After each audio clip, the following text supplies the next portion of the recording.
Welcome to Being at Home with George. I'm excited to be here, and let's begin the way we always begin by saying yes to life, embracing whatever comes up, and generating a hope so that we can make wise choices. So today it's interesting because I've been reflecting on things, and it's really important to get to a baseline of what is real, what is true, what is authentic. And so I'd like to talk about this idea that wisdom begins in wonder. And so you might say, what is wonder and why is it important? So I have a definition here that I think that's really helpful. It says wonder is the unwilled willingness to meet what is utterly strange and what is most familiar. It is the willingness to step back and let things speak to us, a passive receptivity to let the things of the world present themselves in their own terms. And so we want to see things, we want to know the truth, and the truth shall make us free.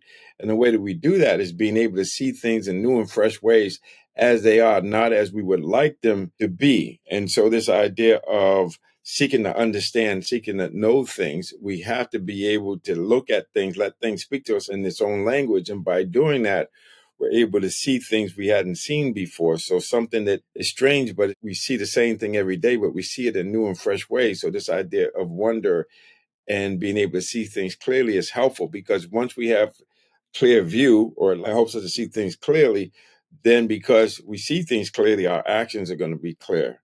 Our thinking is going to be clear. So this idea of right view is seeing things rightly, seeing things as they are, not as we would like them to be. It's a kind of awareness. Sometimes I refer to it as affirmative awareness, but it really is this idea of all-inclusive awareness, where we're seeing things in new and fresh ways. And each time we see them, we get a little something, we stitch something else together. So it's this idea of circular learning, but wisdom begins in wonder. So we have this idea of being open to possibility, having it open, having an inclusive awareness, so that we're likely to see more and more of what's there versus seeing things based on what we know or what we think. And so we have to get to this place where we can see things clearly, because when we see clearly, we behave clearly, we think clearly. And so just this idea of living in that wonder.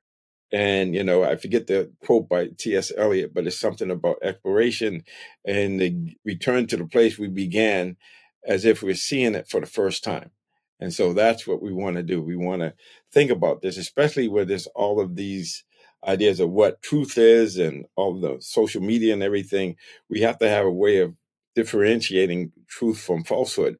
And so it's one thing to have faith, but it's another thing to verify the faith and the direct experience of what it is. And so if we think about this idea of, if you want love, you got to be love, then we don't just take it on faith. We see if it's true. We have a direct experience of it. And when I realize that I can be loving, then that's when there's going to be love. And so this idea of seeking to understand, but seeing clearly. So if we have on the glasses where I see things where there's no noise and clutter, there's just space to just see things as they are, but this relaxed receptivity to allow things to speak to us in its own language, we have a better shot of understanding it.